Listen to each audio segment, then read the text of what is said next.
잠언 26장 말씀입니다.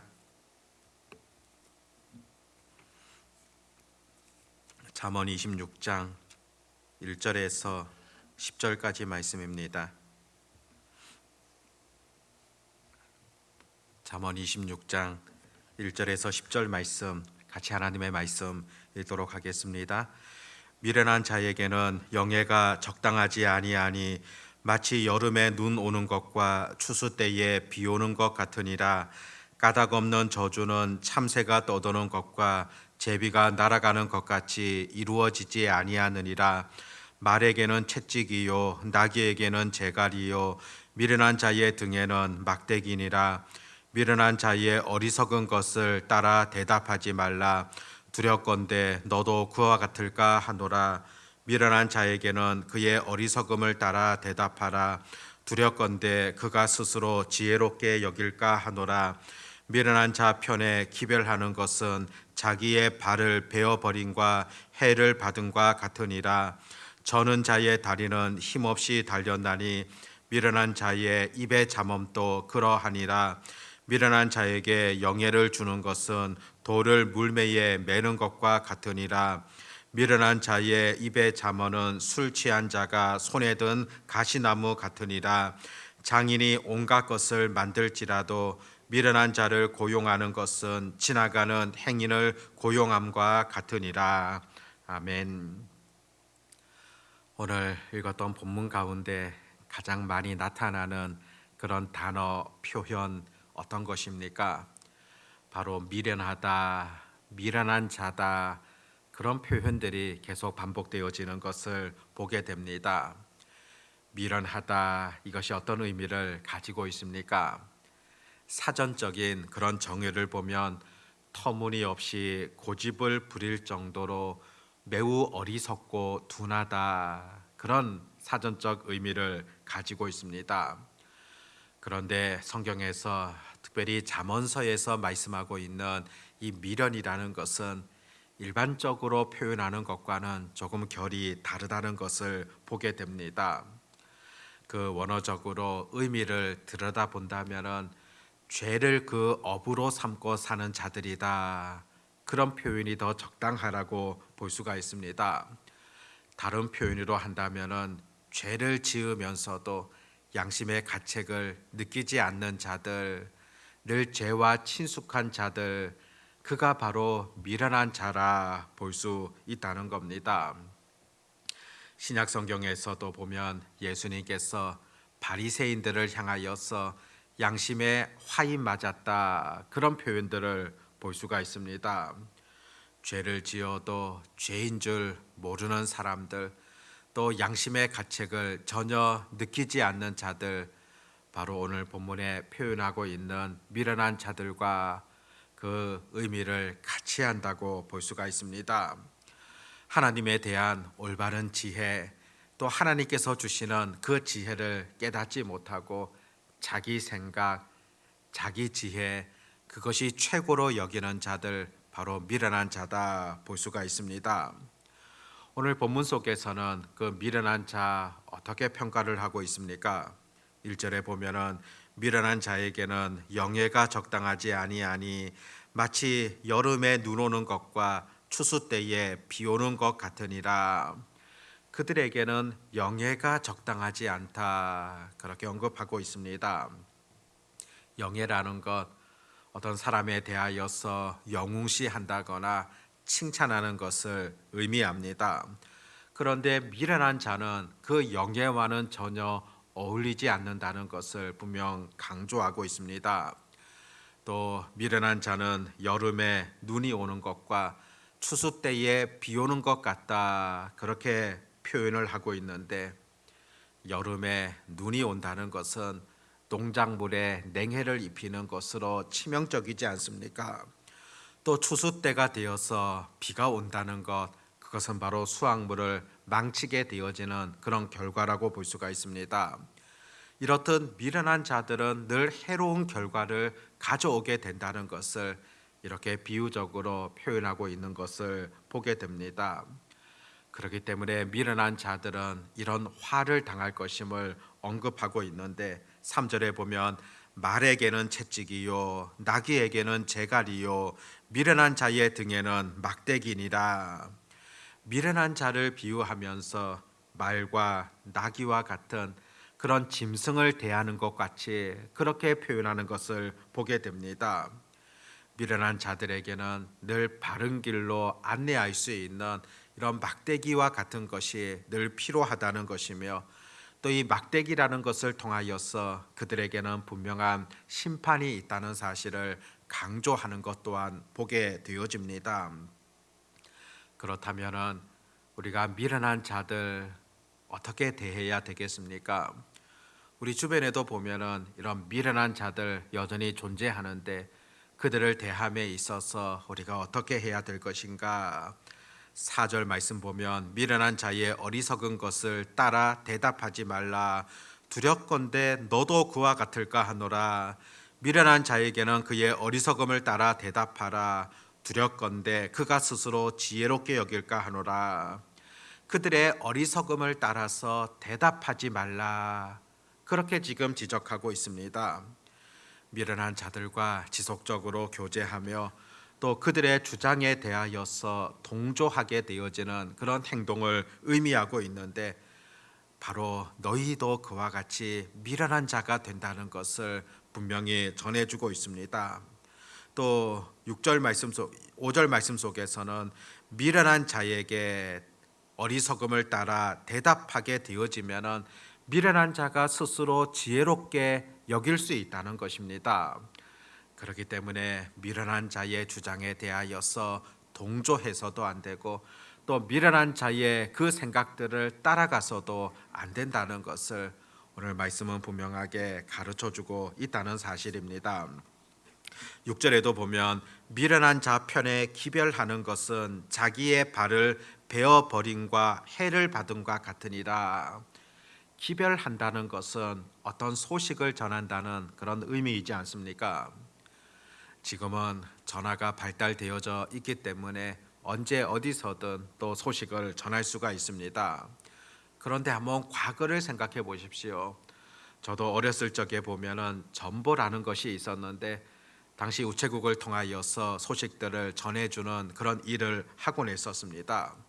급한 소식들도 이렇게 사람을 통하여서 전해주지 않습니까? 바로 과거에는 중요한 소식이든 또 아무튼 바쁜 소식이든 여러 소식들을 사람들을 통하여서 전해주곤 했었습니다. 그렇다면 소식을 전하는 자 아주 중요한 그런 역할이지 않겠습니까?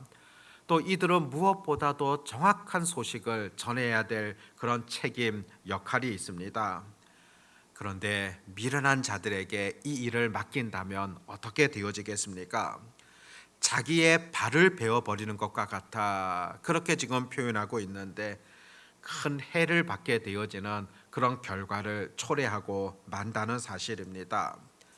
발을 베어 버린다. 이것은 큰 고통, 그것을 당한다는 의미와 더불어서 보다 구체적으로 활동함에 많은 불이익을 당한다, 그런 의미들을 가지고 있습니다. 일상생활 속에서도 우리는 미련한 자들을 경계해야 될 것이고 또 그들과 교제하는 것, 이것을 지혜롭게 우리가 판단할 수 있는 그런 능력들이 필요하다는 겁니다. 7절에서는 저는 자의 다리는 힘없이 달렸나니 미련한 자의 입의 잠음도 그러하니라. 다리를 저는 자들이 달린다고 했을 때 결코 빠르게 달릴 수 없을 겁니다. 또 얼마나 달리는 것이 불편하겠습니까? 바로 미련한 자가 말하는 그 잠언, 미련한 자들의 가르침이 바로 그와 같다는 것을 언급하고 있습니다. 아무런 힘도 없고 쓸모도 없다는 것입니다. 오히려 불편함만 초래하도록 만드는 것이 그 미련한 자의 가르침이라는 것을 분명하게 보여주고 있습니다. 9절에서는 미련한 자의 입의 잠언은 술 취한 자가 손에 든 가시나무 같으니라. 술 취한 자가 들고 있는 그 가시나무 한번 생각해 보십시오. 자기 몸을 주체하지 못하고 있는 술 취한 사람, 그 가시나무를 들고서 어떻게 할지 알 수가 없습니다. 사람들에게 얼마든지 큰 해도 가할 수가 있고 또 자기에게 해도 가할 수 있는 그런 형편이지 않습니까? 바로 미련한 자가 말하는 그 잠언 교훈이 그와 같다는 것을 보여줍니다. 오히려 이웃에게 해만 끼치게 되어지는 것, 바로 미련한 자의 말이라는 것을 그대로 전해주고 있습니다. 그렇기 때문에 절대적으로 미련한 자 가까이 하지 말 것이며 또 나아가서 미련한 자들과 함께 일해서는 안 된다고까지 전해줍니다. 10절에 보면은 장인이 온갖 것을 만들지라도 미련한 자를 고용하는 것은 지나가는 행인을 고용함과 같으니라. 10절 말씀 공동 번역에서는 이렇게 번역을 하고 있습니다. 미련한 주정뱅이를 고용하는 것은 궁수가 지나가는 사람을 닥치는 대로 쏘아대는 격이다. 미련한 자를 일꾼으로 두는 자들, 바로 궁수가 제대로 활을 쏘지 못하는 자가 그냥 막 지나가는 사람들을 쏘아대는 그런 것과 같다. 그렇게 비유하고 있는 것을 보게 됩니다. 우리가 읽고 있는 이 개역개정 성경에서도 장인과 지나가는 행인을 비교하여서 설명하는 것을 보게 됩니다. 장인이라고 했을 때 자기 일에 대하여서 열심이며 또 숙련되어진 그런 일꾼들, 그들을 뜻하고 있지만은 지나가는 사람들이다. 철저한 직업의식이나 주인의식이 없이 그냥 대충 처리하는 그런 사람을 지칭하고 있는 그런 표현이다 볼 수가 있습니다. 장인과 지나가는 사람은 그 마음 자세부터 다르게 되어지고 일하는 능력에서도 완전히 다를 수밖에 없을 겁니다. 이렇게 대조적으로 표현하면서 미련한 자들에게 일을 맡기는 것, 그것이 얼마나 위험한 것인가를 오늘 10절에서는 잘 가르쳐 주는 것을 듣게 되어집니다. 결국에 오늘 본문에서 지속적으로 표현하는 것, 이 미련한 자를 통하여서 그들을 따라서는 안 된다고 그렇게 지속적으로 가르치시는 하나님의 말씀 주목하시기를 바랍니다. 우리는 참된 지혜를 쫓아가는 자들입니다. 미련한 자들의 생각을 쫓아가고 그들의 주장을 받아들이는 것이 아니라 늘 우리가 하나님의 말씀, 하나님께서 주시는 그 교훈, 그것을 쫓아가고 그것을 믿고 따라가는 자들이라는 것을, 그것이 바로 참 지혜라는 것을 분명히 오늘도 우리에게 전해주고 있다는 것입니다. 오늘 이 말씀을 통하여서 혹 나는 미련한 자를 쫓아가고 있지 아니한가, 아니면은 내가 지금 미련한 자가 아닌가, 그것을 돌아볼 수 있기를 바라고 하나님 앞에서 겸손하게 하나님의 말씀, 그 지혜를 쫓아갈 수 있는, 따라갈 수 있는 그런 주의 자녀들이 되어야 한다는 겁니다. 잠언서의 가장 큰 핵심이 되어지는 1장 7절에서도 여호와를 경외하는 것이 지식의 근본이거늘 미련한 자는 지혜와 훈계를 멸시하느니라, 그렇게 전해주지 않습니까? 하나님의 지혜와 훈계를 멸시하는 미련한 자가 아니라 여호와를 경외함으로 온전히 하나님의 말씀을 쫓아갈 수 있는 참 지혜를 따라갈 수 있는 그런 은혜가 오늘도 기도하는 우리 모두 가운데 있어 지시기를 바랍니다. 기도하겠습니다. 하나님 아버지, 오늘 본문 말씀을 통하여서 미련한 자가 갖고 있는 여러 어리석음들에 대하여서 말씀하시는 음성을 듣게 되어집니다. 여호와를 경외하는 것이 우리 지식의 근본이지만은 오히려 미련한 자들은 지혜와 훈계를 멸시하고 있으며 하나님의 가르침과는 다른 것들을 전해주고 또 그것을 쫓아가기를 원하고 있습니다. 미련한 자를 따르는 어리석은 삶이 아니라 온전히 하나님의 말씀, 또 하나님께서 가르쳐 주시는 그 온전한 지혜를 쫓아갈 수 있는 그런 저희들의 삶이 되게 하여 주시기를 간절히 소망합니다. 악한 영적인 세력들은 오늘 또 우리들을 유혹하면서 미련한 길들을 쫓아갈 것을 요구하고 있는 것을 바라보게 되어집니다. 마귀가 우는 사자같이 두루 다니며 삼킬 자를 찾고 있는 그런 세대 속에서도 우리가 하나님의 말씀을 쫓아가며 참 지혜를 따라갈 수 있는 그런 결단들 늘 우리 삶 가운데 있게 하여 주시옵소서.